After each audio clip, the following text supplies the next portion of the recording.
Welcome one and all to the Cine Geeks podcast where movies, TV, and all things geek collide. I'm Roy, still joined by my lovely co-host Angela. Hello, hello, hello. Hey Angela. And for today's episode, we will be talking about the following films. Firstly, we have Furiosa, a Mad Max saga, directed by George Miller, co-written by Miller, along with Nico the Thuris, starring Anya Taylor-Joy and Chris Hemsworth, and Atlas, directed by Brad Peyton, written by Leo Sardarian and Aaron Eli Colette. Ano ba to? Colette? Whatever. Collate mo ah. Colette. Starring Jennifer Lopez, Simu Liu, and Sterling K. Brown. Mm-hmm. Okay, so by the way, these films have already been released in cinemas and on Netflix, respectively. Yeah. So the review that we will be having for today is full spoilers. Yes. So that's right. if you haven't seen these films yet, number one, what are you doing? The weekend has passed. Lumabas na to, hindi niyo pa pinanood. Yeah. And two, watch it first and then go back and listen to us so we can Share your thoughts about it as well. help you unpack what you saw and hopefully what you thought of these two films.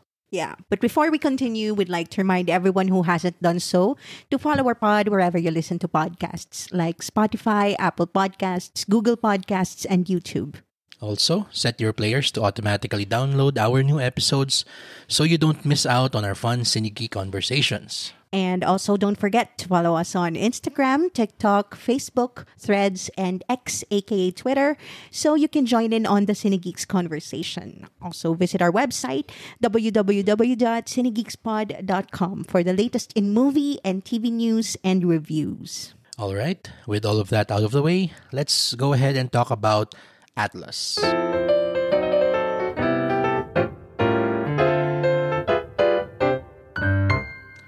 Atlas Shepard, played by Jennifer Lopez, a brilliant but misanthropic data analyst with a deep distrust of artificial intelligence, joins a mission to capture a renegade robot with whom she shares a mysterious past. But when plans go awry, her only hope of saving the future of humanity from AI is to trust it.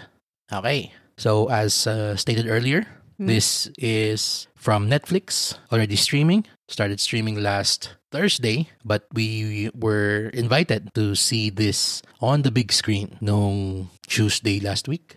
Yes. So we are aware of the gulf between the perception of movies na sa sinihan pinapanood and sa bahay, whether on your devices or on TV, your computer. So just siguro prefacing this review. So we saw this on the big screen. Okay?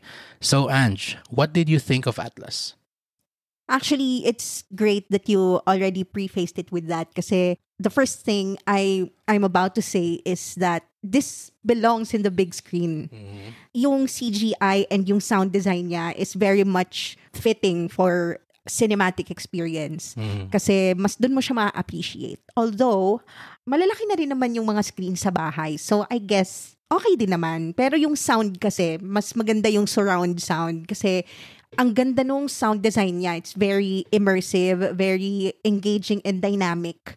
With regards to the CGI naman, coming from very CGI-rich movies like Kingdom of the Planet of the Apes and Furiosa, I'm gonna have to say that it's at par with those movies. Pagdating sa CGI, hindi naman siya ganun ka-wonky. We saw it in Bonifacio High Street. Yes. And the CGI was very okay naman in my book. Pang cinema level, yung cinema quality, yung CGI. It makes you believe naman that J-Lo is actually interacting with AI robots. When it comes to acting naman, J-Lo is very much in her element. Although I had very low expectations with this movie kasi yung previous movie niya, parang flop yata. Let me check. I don't remember. Pero ang alam ko, meron din siyang movie with Netflix before this. Pero yon, that was a... Last year. Wow. Yeah. Okay. Action thriller pala, sorry. It's not sci-fi. Pero I think the reception of that movie was very, very much criticized siya. But this one, okay naman. Especially partnered with Simu Liu. Their screen chemistry, I guess, is there, is present. Okay sila on screen together. What about you? Ako naman, I actually really, really enjoyed watching Atlas on the big screen. Okay? Siguro, konting, ayoko sabing asterisk or disclaimer. And this is coming from a purely personal perspective. This does not represent what Ange thinks. This is not us both. Ako lang to. When it comes to the movies that come out on Netflix, they're, for me, medyo hit or miss sila eh. Kasi ang daming mga movies na lumalabas doon na parang nakakapanghinayang, I think would be the right term. Nakapanghinayang na parang sana sa sinihan to pinalabas. Diba? Sana napanood natin siya with a very immersive sound system. Yes. With yung, of course, the silver screen in front of us. Kaya siguro ang sa akin, I will recommend this, pero meron siyang asterisk. Kasi alam kong yung way that I experienced this movie is very, very different compared to how the rest of the world will get to experience it or have already experienced this.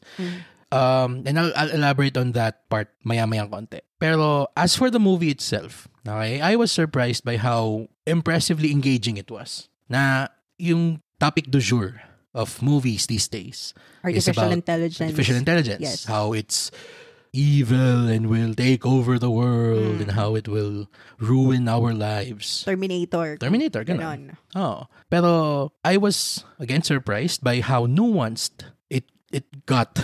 I mean, with what it had. Okay, well, again, we're not expecting yung pang 4-star sa letterbox dito. Okay? Pero for a popcorn film, I personally felt that the story was very engaging, at moments touching and affecting. Yeah. Especially between yung times na yung nag-interact si Atlas and her AI robot companion, si Smith. Yeah. Okay? Na nakakatawa kasi napaka-timely niya, especially with how the conversation around AI seems to be stoking fear about how it's going to make everybody's lives miserable. Diba? Na maybe there's some credence to that point of view. Not saying na, I'm not invalidating the people who are, raising the alarm bells surrounding it. Pero it's disheartening to see na we have gotten to a point in general discourse where everyone chooses to listen to simply one side nowadays. Wala na tayo nawawala na yung nuance sa usapan ng kahit anong bagay. Whether it be AI, whether it be politics, religion, etc., whatever. Laging, there's always this one side who's always so loud and everybody ends up following its groupthink. Now, I'm not saying na parang you're not supposed to parang make the decision for yourself whether to parang assimilate that way of thinking or not. Hindi. Pero going back, it's heartening to see na there are still stories being told like this.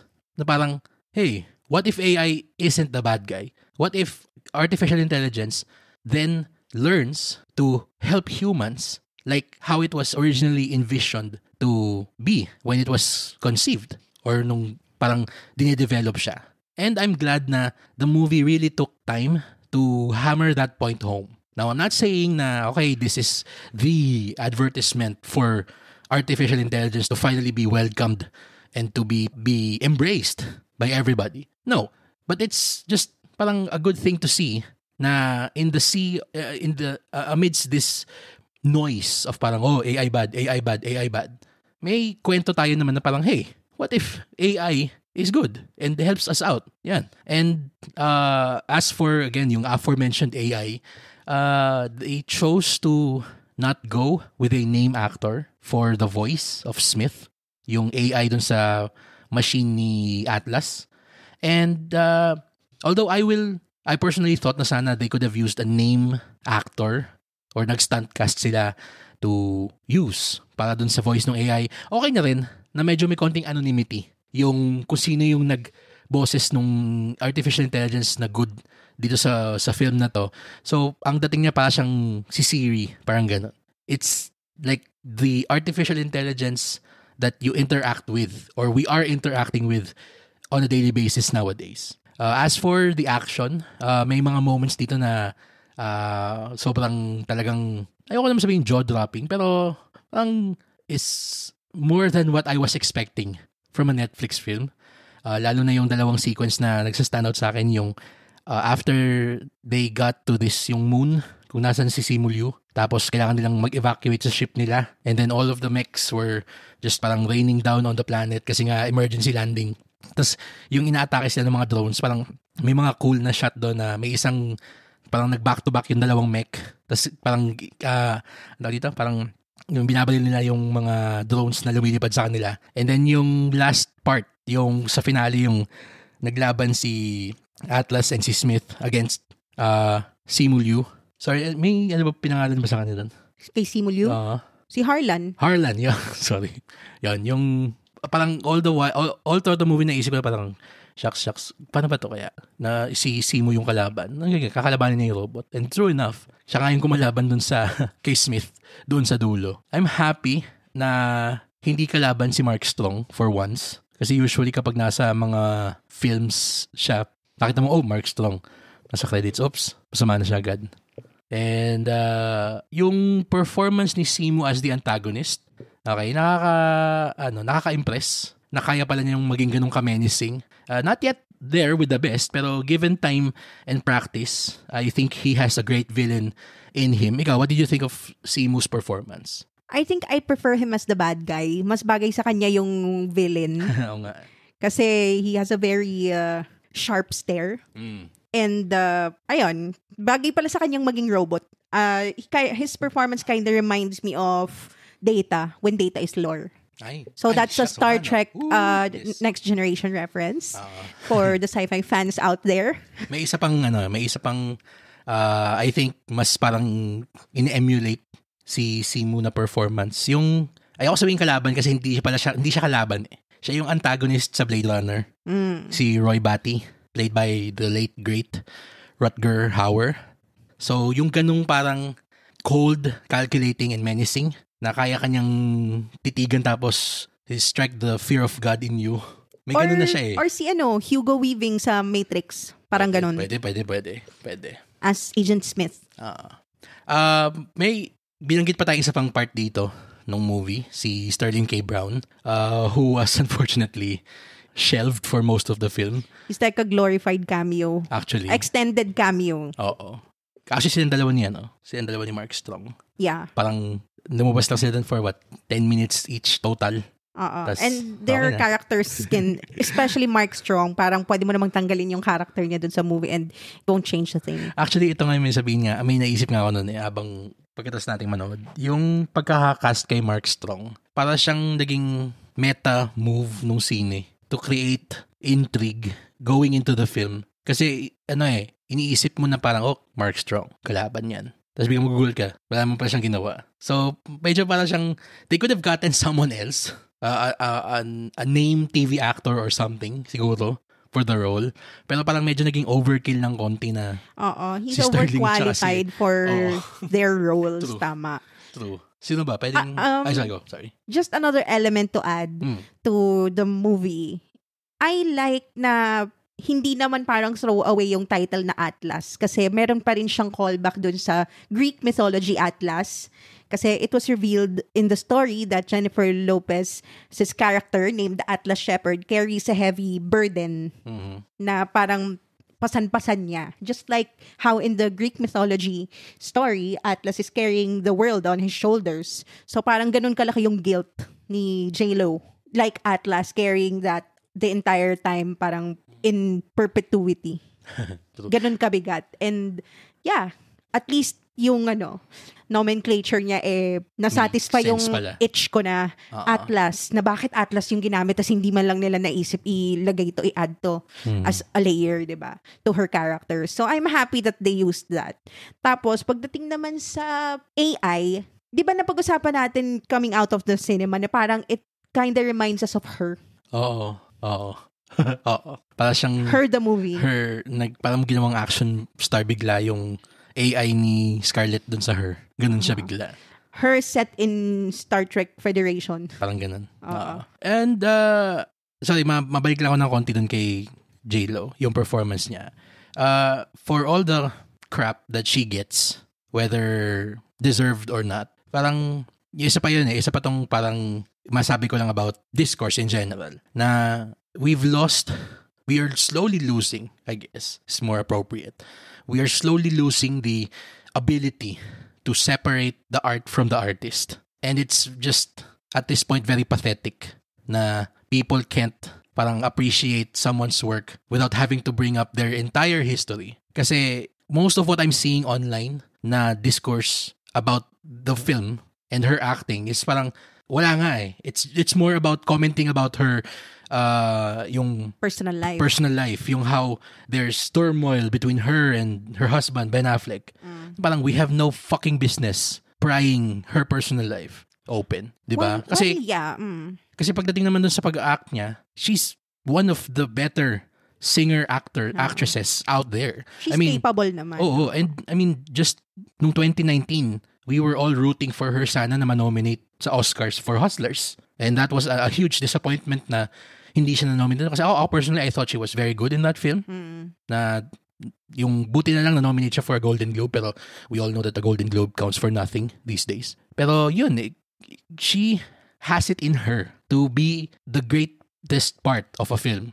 And for me, yung acting niya dito, lalo na nung parts na slowly pa niyang sineshed yung distrust niya dun sa kay Smith, yung AI na companion niya. Ramdam mo kung saan nanggagaling yung pain niya about being distrusting of Smith. And then eventually when it's revealed why, her acting throughout the film has already been giving hints of that revelation.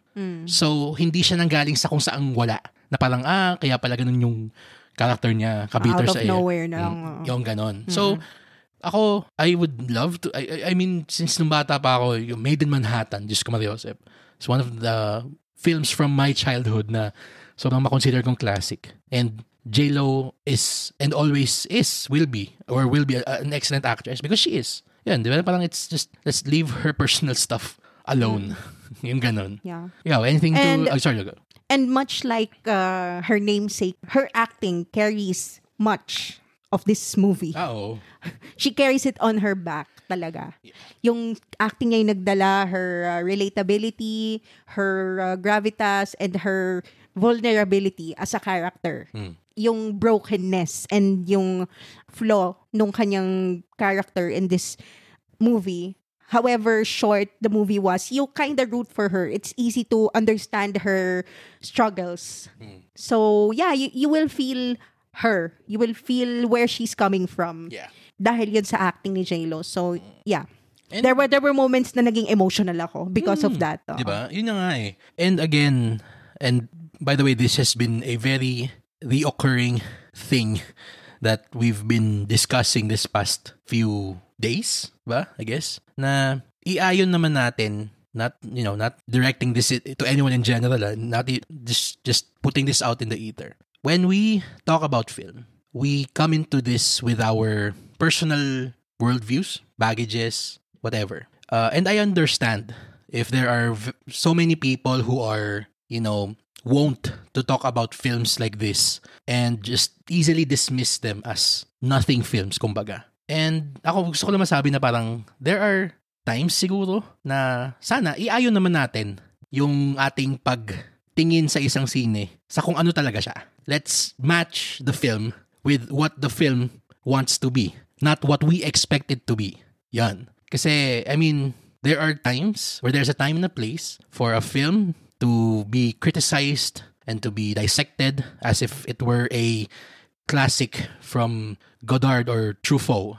Pero if you're going to subject a movie like Atlas to that same scrutiny, kasi this is a popcorn film. This is a film that's meant to be enjoyed. This is a film that's meant to be watched and applauded for its technical prowess, for its acting, and not to be dissected for parang, what does it have to say about the world around us? Yes, it has something to say, a bit, pero it's not the film to use when trying to start a discussion about artificial intelligence. Because it's not. It doesn't purport itself to be a discussion film for AI. It's a summer blockbuster. Watch it as such. Yun yung ano ko lang na parang ang daming mga nagsasabi na parang they're so disappointed with this film kasi napaka-reductive niya and it makes light of the plight of people who are working with AI na sobrang combat. Yung mga ganun, parang, God, chill the fuck out. It's a movie. It's a movie, exactly. It's a entertainment. science fiction. Yun, di ba? It's entertainment. Oo. Yun, na parang, God. At yung susunod na film na papag-uusapan natin, sige, go. Use your film bro, point of view, kumbaga, all you want. Because it's from a visionary creator who wants his work to be subjected to that kind of scrutiny. Go ahead. Pero itong mga gantong Atlas, there are times na, you need these kinds of movies to balance out all of the quote-unquote great stuff that you see. Any final thoughts about Atlas? Well, just, it's a movie. Don't take it too seriously. Yeah. Just enjoy it. Yeah. And it was a fun movie. A fun family movie. It is. That you can enjoy after dinner, watching Netflix. Minsan nga, during dinner. Parang lang siya. It's a science fiction popcorn movie. Through and through. It's not trying to be deep. It's not a statement on the AI conversation that's happening nowadays. It's not TED Talk or a documentary film. So don't take it, just chill and enjoy. Exactly. And turn off your brain for a while and just watch some robots explode. Yeah. Yeah. So yun lang yung final thoughts ko about Atlas. I did enjoy it. I did. We did. And I wish it would have been released in cinemas kasi ang ganda niya tingnan and ang ganda niya pakinggan. So for Atlas, I'm gonna give it a solid B+.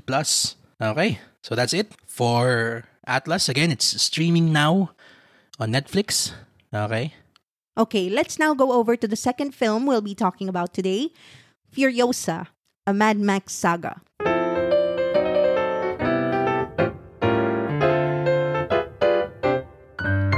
The film tells the origin of renegade warrior Furiosa before her encounter and team up with Mad Max. So Roy, what did you think of Furiosa, a Mad Max saga? Okay, so full disclosure, nung pinanood ko to the first time during its advanced screening, I came into that screening with a ton of expectation and siguro sabihin natin hype for this film, since we all know that the previous film of George Miller, or I also mean previous film in this saga kasi prequel to eh. So yung previous na story ni Mad Max, which is yung Fury Road, is one of the best films ever made. One of the greatest films ever made. Yung sining yun. It's a masterclass in action filmmaking, in action storytelling, and kapag sinabi mong pedal to the metal filmmaking, talagang you'll find no better film than Mad Max Fury Road. So it was a huge surprise when we went into the film and we got through the whole thing and it felt nothing like Fury Road. Yan. So initially, I felt na parang okay, film was very unwieldy, clunky, pacing was off everywhere. It was trying to tell a very, very big story with this parang set amount of time that it gave itself. Yan. Na gusto niyang mag-chronicle ng isang buong buhay ng isang tao. And parang dito papasok yung parang expectations versus reality when it comes to going into a film. Na how do you market a film like this? Especially coming off the heels of Fury Road. Na merong very, very distinct and particular flavor of filmmaking. So that's what was going through my head after we saw it. Now, the reason why we held off from immediately reviewing this nun, kasi we both agreed na, okay, let's try to parang let the hype die down. Let's lose our expectations of this film. And then let's watch it again.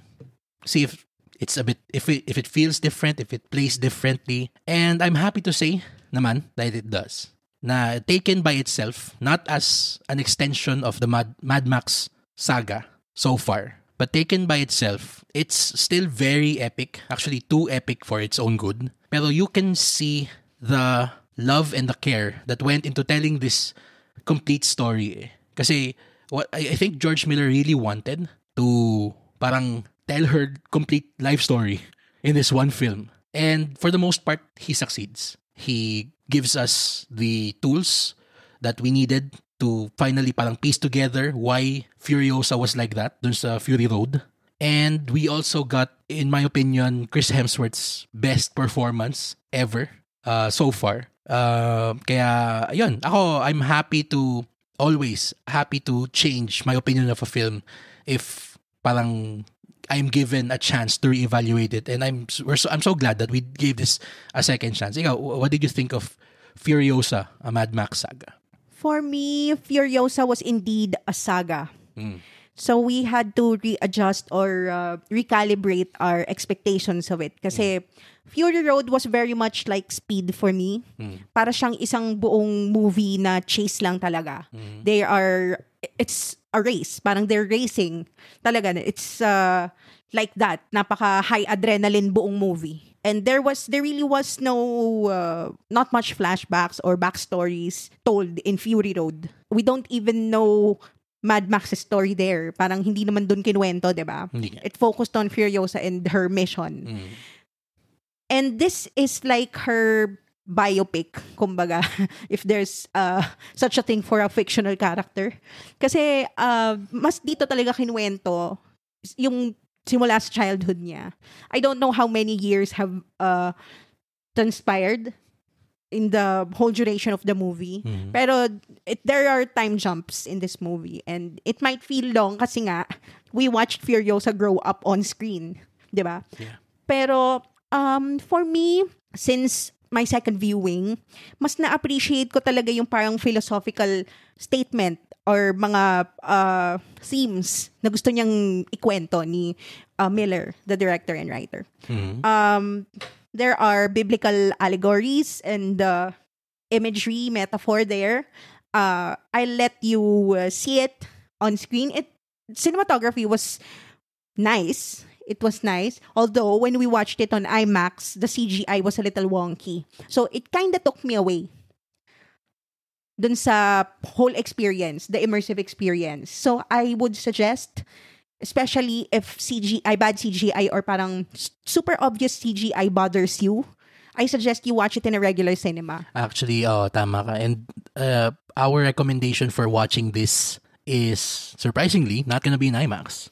Watch this in an Atmos theater. Yun, kung may Dolby Atmos na malapit sa inyo, yun yung cinema na panooran nyo neto. Kasi as great as the visuals were, the sound design is impeccable. As in talagang literal na yumuyug-yug yung upuan natin dun sa lakas ng bass and yung intensity ng sound editing and sound design that was emanating from, the film itself. Sorry, please continue. Yeah. Tapos, there are parang chapters in the story. So, yung 2 hours kind of felt long because it felt like a book. And we usually get just a 3-act story But there are 5 here. So, siguro yun yung naka-add dun sa parang it felt very long. And yun nga, very epic. In comparison to Dune, which was also a long watch, a long movie. Pero kasi, hindi siya dinivide or parang kinompartmentalize into 5 chapters. So, it felt like a continuous story. Ito kasi parang there are bookends for every chapter and there are 5. So, parang feeling ko, parang akong nanood ng miniseries. Yeah. So, yun yung parang visceral reactions ko to the movie. Pero, when it comes to the acting, Anya Taylor-Joy shows up medyo a little bit later. Which is kinda a disappointment for me. I really was looking forward to seeing her talaga. Pero ang tagal nung chunk ng movie na the young Furiosa is who we're seeing on screen.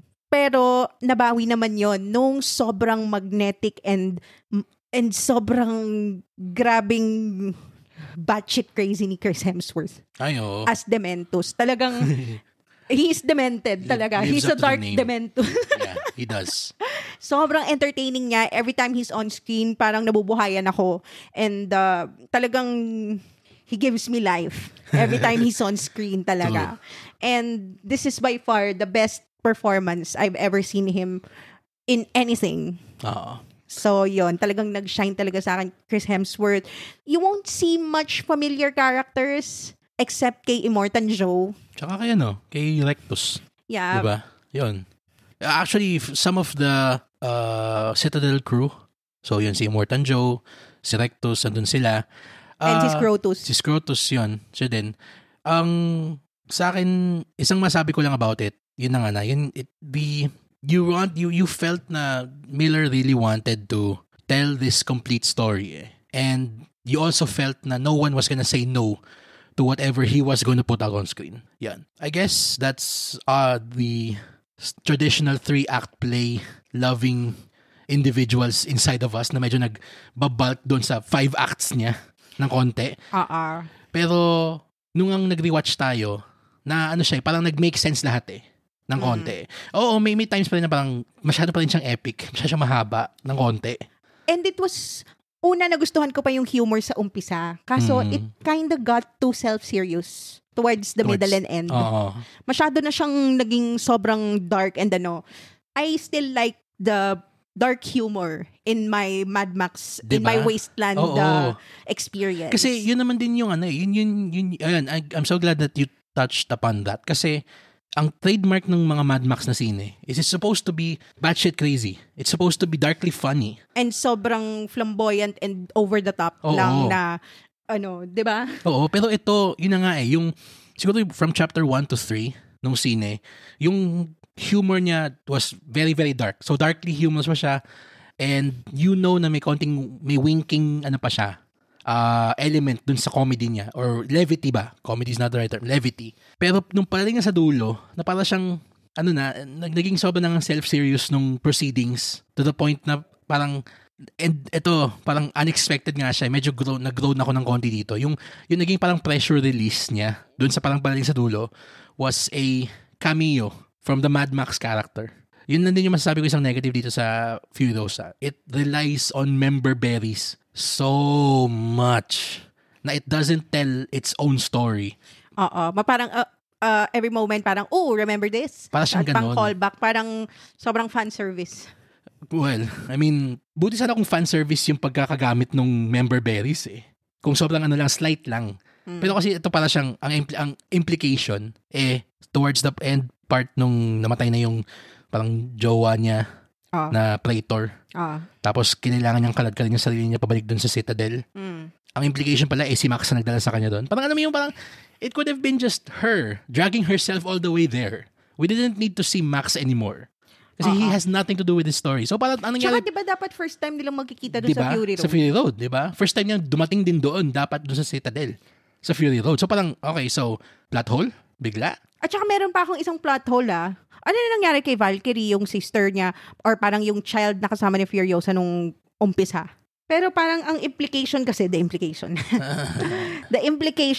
is that Valkyrie is Furiosa's sister. Ay, siya yun. Oo, siya nga. Siya. Kala ko si Maggie Q. Kasi yung parang kamukha niya ng konti. Pero yun nga, si Valkyrie nga yun. So, eventually nga, binilikan niya yung kapatid niya pala. Okay. So, that's one loop closed. Pero yung isa pang hindi ko another groan-inducing moment dito is yung ending niya. Na yung directly connected pala siya sa Fury Road. Oo nga. Parang, diba? There was one scene na supposedly dapat yata si Charlize yung kinuha nila. But they couldn't. So, Anya had to be the one. Pero para siyang, okay. So, the events, yung last moments dun sa Furiosa leads up to the story of Mad Max Fury Road. Diba? So, parang days lang siya. Wait, diba? Fury Road, dun sa Fury Road, hinuli na si Max. Tapos, after mahuli ni Max, siya ka tumakas si Furiosa with the wives. So yung last scene nitong Furiosa is already inside Fury Road. Ewan ko nga kasi nga ang diba nga meron parang I don't even know who the narrator was, pero the narrator was telling the story of how Dementus died, na parang whispered by Furiosa herself nga daw na there was a tree hidden in the Citadel na parang yun yung dun niya tinanim yung seed kay Dementus. This is heavy spoilers na to. Sige, background lang. Yung what Angie is referring to is there's a character in the movie called the History Man, and ang kanyang role dito is parang siya yung personal encyclopedia ni Dementus. Siya ba yung narrator? Siya yung narrator. Okay. Yun. So ngayon, fast forward ngayon lahat ng buong scene, and ang pagkakakwento niya nga doon sa dulo is yung parang yung versions kung paano namatay si Dementos, si Chris Hemsworth. Yan, so, continue. Okay, so the version that Furiosa told the history man herself. Hindi ko nga alam kung paano nyo nalaman din yun eh. Oo nga, na parang there was this tree nga daw hidden inside the citadel, planted on Dementos himself. Tapos, yung fruit nung tree na yun yung dinala niya dun sa mga wives. That tree had to grow. That was a long time. Simula nung, kasi tumanda pa lalo si Chris Hemsworth si Dementos dun eh. So, dapat hindi siya tuloy-tuloy, di ba? May time jump na naman na hindi in-indicate. Actually, mas gugustuhin ko nga lang sana kung nawala na yung niya. Yung parang talagang kailangan nilang i-directly connect dun sa dulo. There was no Fury obligation Road. to do that, George Miller. Yun eh. Kasi this might be too dark. Pero we were talking about this after nung premiere screening with a couple of friends. Na parang, this really feels like George Miller feeling his own mortality. Na gusto niyang lahat ng Mad Max sa katawan niya, gusto niyang ilabas. Kasi he's 80 plus years old and he doesn't know when he's gonna croak. So, might as well make the biggest Mad Max movie he can think of. Pero kakabasa ko lang may parang talks about making Mad Max the Wasteland Saga or the Wasteland Wars, parang ganon. And inask nga si George Miller about that. Funny you bring that up, yung The Wasteland Wars. Isa pang complaint ko dito sa sining to. There was supposed to be this big, epic event na nangyari dun sa gitna ng sine, which is yung the 40 Days War, na supposedly is the confrontation between the forces of Dementos and the forces of Immortan Joe. Doon, yung parang talagang nag-come to a head sila kasi parang sinasakop na ni Dementos yung lahat ng mga wasteland strongholds. Mga strongholds ganun, yun, yung mga wasteland strongholds, yung gas town tsaka yung bullet farm. So, 2 out of 3. Kukunin na lang niya yung Citadel. Yun na lang. So, besides this being Furiosa's story, this is also the story of the Wasteland and her part in it. So, ang nakaka-disappoint lang na yung 40 Days War, ginawa nilang montage. Yeah. Diba? Na parang, why? Sayang, we would have loved to see that on screen. Oo. I mean, just even one 15-minute, 20-minute sequence. Maybe nga kasi they're planning on making a movie about it. So why would they show that? Why would they tell us na tapos na siya, yung story na yun? Hindi naman kasi story ni Furiosa yung Wasteland Wars eh. It can be its own movie. So yun lang yung parang ako, Devil's Advocate Parang I will push that to be a different movie because that's not a Furiosa saga. Tapos yung isa pa dito, may isa pang member Berry dito na parang grown ulit sa akin eh. Yung dun sa montage, dun lumabas si Doof Warrior. Your favorite character. Oo, diba? Doon sa sa Fury Road, napaka-organic ng pagkakalabas niya. Napaka siyang pinapakita na sa atin yung scale nung yung army ni Joe. Tapos, para tayong, wow, okay, shucks, ang laki nito. Tapos biglang yung panning shot na biglang, oh, wow, may gitarista pa silang kasama. Pero yung ganun, yung mind-blowing effect of seeing that in action on screen. Ito parang biglang, tatandaan nyo, si Doof. Parang, oh God. Parang na lang, parang Easter egg. Oo, parang ganun na lang siya. Well. We have yun nga, it can be its own movie. Yeah. We have a very complicated relationship with this film. Kasi pero yun nga, we liked it a lot. Especially since na re-evaluate natin siya. Nag-smoothen out yung edges niya ba, so to speak. Yeah. When we saw it again. We usually have so many things to say about a movie we loved. Oo, pero ito parang I wanted to love this film so much, talaga. Well, it's not as perfect as Mad Max Fury Road, I guess. There are few movies as perfect as Fury Road. Pero, iyan nga, kumbaga for us, in our book, personally, hindi niya na-surpass yung Fury Road for us because that was just an adrenaline rush talaga, yung movie na yon. But this is a very much serious version of that. Yun eh. May isang sequence dito yung una nating na-meet si Praetor Jack na parang Fury Road-ish sequence. 15-20 minutes. Nung una natin pinanood siya, parang dun lang ako nabuhay. No, parang, ay, wow, okay, this is what we're waiting for. And to be fair, sobrang inventive nung sequences na yung may lumilipad na mga parang propeller sa likod, tapos yung may mga parang paraglider. Tas may parang parasailing din pa na ang weird. Yung ganun. Nakakamiss yung Yun. manic energy. Kasi Oo. parang si Chris Hemsworth lang yun eh. Nasa isang character lang yung manic energy na dati nakikita natin kay Nicholas Hoult. Yun. Tapos kay Max. Tapos alam mo yun, mas animated sila dun sa Fury Road. Whereas dito, yun nga, napaka dreary, napaka gloomy and Yan. So, brooding lagi. Lalo na ni Furiosa. ito pa, one last member berry pa na medyo, sorry, talagang, if you've seen yung Fury Road, you'll know na this film is just going for member berries. Yung sa dulo, nung nag-confrontation na si Furiosa and Dementos, ano yung last na parang big thing na lumabas before sila a sandstorm. So para sa akin, di ba naalala niyo yung you remember the sandstorm from Fury Road? Di ba gusto niyo yun? Yan, here's a sandstorm. Parang, wasn't there a more organic way to use a sandstorm in this film than just member berries? Yun yung biggest weakness na itong scene ito. Over-reliance on member berries. Sorry. Anyways, yeah. Pero ayun nga. It's not a bad film by any stretch of the imagination. It's one of the better films this year. Pero for epics, I'd still go with Dune Part 2. And we just heard this news na parang it performed kinda lukewarm sa box office Actually, worldwide. lukewarm eh. Sobrang poorly nga niya nag-perform eh. $56 million worldwide. Opening weekend. It wasn't as expected. True. But, yeah, siguro nagkakaroon na rin siguro ng blockbuster fatigue. Pero bakit ang Dune Part 2? Ay, kasi isa siya sa mga una this year. $800 million worldwide. Isa nga siya sa mga una this year. It wasn't a holiday season. True, pero it was one of the first in a long time kasi that was after Christmas. So medyo nagkaroon ng January releases yung mga slow movies. We were itching for a good movie to come out and Dune was the first one. I guess. So timing, nasa timing din. And after Planet of the Apes, tapos Dune, tapos may Fall Guy pa. Ang daming mga blockbuster, mga tentpoles na lumabas.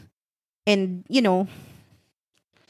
it can get repetitive, especially it's another epic saga set in the desert. Yeah.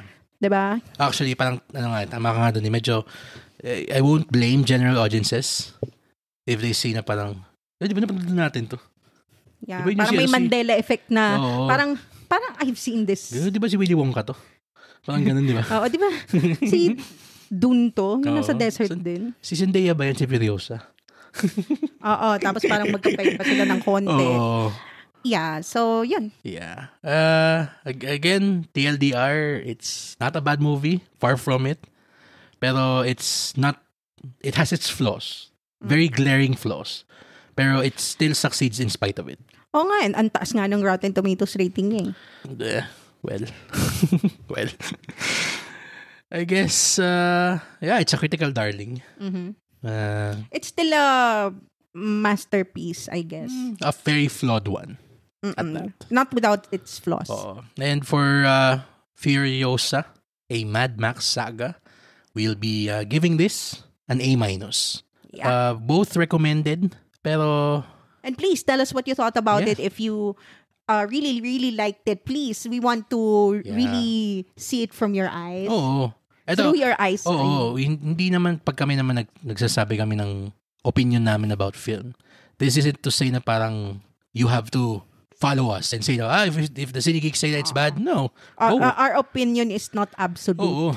We'd love to have a real conversation and discussion. We'd about love the to movies. we'd love to be proven wrong about films that we may have rated poorly Exchange before, opinions with you. tas Maybe biglang napaganda. you can tell us and make us look at it differently. Yeah. Di ba? Ito nga, I appreciate nga nung nag-episode tayo ng QC Alabang. There was one Cine Geek who commented on our post parang why they felt that the movie didn't work for them. And of course, we heard them out. I mean, to some extent, their criticism is very valid. Talaga. Sinabi niya na parang the casting didn't work for them. And there are a lot of people, sometimes myself included, na casting really can make or break a film. And nagkataon lang kasi na if you listen to the review episode of QC Alabang from us, iba yung dahilan kung bakit mas nag-work siya for us together. So yun. Okay, that's it for Furiosa, a Mad Max saga. Okay, now that we've gone over the two main event flicks for today's episode, we now go over to our fairly new segment, which is the Cinegeeks post-credits picks. Okay, we talk about some of the films and TV shows that we also saw recently that we just, wanna give a bit of love to. Mabilisan lang. First off, let's start with you. What are you watching right now, Ange? Okay, let's start with our first post-credits pick. I'm currently watching the show From the creators of Lost, and starring Harold Perrineau. It's about a town. Hold on. Yan. So, yung premise niya, according to Wikipedia, in a nightmarish town in Middle America that traps those who enter, unwilling residents strive to stay alive and search for a way out, plagued with terrifying nocturnal creatures from the surrounding forest and secrets hidden in the town. So, yon. It's already out with 2 seasons, and the third season will be out in September. Probably. Basta in the fall. Tapos, if you like stories or series like Lost or The Leftovers, ganyan, you will love this show because it's a mystery box through and through. Marami siyang mga puzzles and mga revelations. It's like an onion of a story that they peel off every layer, every episode. Tapos meron siyang supernatural factor about it. And I'm into that. So if you like those kinds of series or stories, then I recommend you watch it. It's From. By the way, this was suggested to you by some of our good friends. Yes. It was suggested by one of our Sinehan buddies, Ian Estrella, and Mark Magadia, Maganda Ba Movie. Yeah. Ian Estrella is also a podcaster from the Red Door podcast. Yes. So shout out to them. Be sure to give them a listen then. Go ahead. So thank you for recommending the show to me. Yeah. Okay. Another show that we saw, actually quite literally right before recording, was the series finale of HBO's excellent limited series, The Sympathizer. So we already actually put out our review of episodes 1 to 6 of this excellent miniseries. 7 episodes lang siya. All 7 episodes are now streaming on HBO Go Asia. Dun sa review natin, we stated na it's an excellent look at racial politics and cultural identity and how we look at ourselves, especially base dun sa yung point of view nung protagonist natin, the captain, na meron siyang parang biracial origin. So hindi niya alam kung saang kultura siya lulugar. And actually the finale doubles down on that concept, on that struggle within our protagonist. For some, the ending may be too philosophical. I can see that being a very valid feedback about the ending. Pero ako, I loved how it was able to hammer home yung point na parang if you are of two worlds, can you actually call yourself a true part of with any one of those two? Diba? Kasi parang siya, nung pinanganak siya, Vietnamese-French. Tapos, eventually, nagpunta din siya ng States. So, naging essentially Vietnamese-American na rin siya. So, all the while, being an undercover agent for the Vietnamese, supposedly, na imbibing in the American culture. So, the finale just parang asks him talaga parang, are you either or are you neither? Yun. And it's up to you to decide if the ending satisfies the story of the captain. Ako personally, I loved it kung how it ended. Yeah. And finally, we saw the Garfield movie, the much-awaited return to the big screen for the lasagna-loving, Monday-hating, wisecracking orange cat. Ako, I laughed, I cried in this movie, Yes. surprisingly. As you know, we have 4 cats Yes, we do. that adopted us. And we're just living in their house. Sila yung amo natin. And I very much related to the story of how John and Garfield met. Kasi our cats are all rescue cats. Yes. And the way that he rescued Garfield was very much the same way I found our first 2 cats, Cookie and Cream. Yeah. So, ayun, na medyo na-emotional ako doon, naiyak ako doon. And, yeah, yung sass, yung pagka-entitled, and yung pagkatakaw ni Garfield, was very much accurate. Yes. And yung sobrang talagang amo behavior, napakasakto. I think all cat owners or cat lovers out there would agree na ganun talaga sila. Yeah. And for much of the hula-baloo that was raised about Chris Pratt voicing Garfield, ako, I felt na he ended up being a perfect choice for voicing the iconic cat. Kasi yung parang pagiging smarmy, sarcastic niya, bagay doon sa boses ni Chris Pratt eh. Ikaw, what do you think? Well, I would have loved to hear a different actor naman. Well, parang puro na lang siya. But yeah, I'm just, swerte lang nila at si Garfield yan kasi I have a special spot for Garfield. So, gusto ko din yung mga movie references niya in the story. So, there is a lot for the kids and also some for the parents bringing their kids to watch this. True. So, actually, it's really a family movie through and through. So, sorry. Sorry, I didn't interrupt you. Actually, in my opinion, this is actually a better family film than the previous one we saw. Hindi natin pangalanan ko, no? Yeah. Kasi mas na-hold niya yung attention ng mga bata. And ng mga matatanda. And ng mga matatanda. And ng mga cat parents. True. Kasi yung isa, parang after 2/3 of the film, parang okay, what the hell is happening with this movie? Ito, at saka yung mga bata nag-tune out na. Ito talagang engaged lahat through and through. And that's exactly what you want for a family film. Again, going back to what we said earlier, iayon ng expectation base sa sining pinapanood. And for this film, it's a family film. It's not high art. And that's not a knock on it, okay? This is a family popcorn film. Yeah. It keeps the kids happy, laughing, also has a few jokes, tama ka, for the adults in the film. So, I loved it too. Same as you. Yeah. So, I guess that's it for our episode talking about Atlas and Furiosa, a Mad Max saga. If you've seen any or both of these movies, please share with us what you thought about it. Comment it on our social media accounts or down below on our Spotify episode page. Don't forget to set your players to automatically download our new episodes so you don't miss out on our fun Cinegeek conversations. And while you're at it, if you want to just, give us a 5-star rating on Spotify and Apple Podcasts if you had fun or learned something new during this episode. Send us some love. Yes, please. By the way, we'd like to thank both Netflix Philippines and Warner Brothers Philippines for inviting us to the special advanced screenings of Atlas and Furiosa respectively.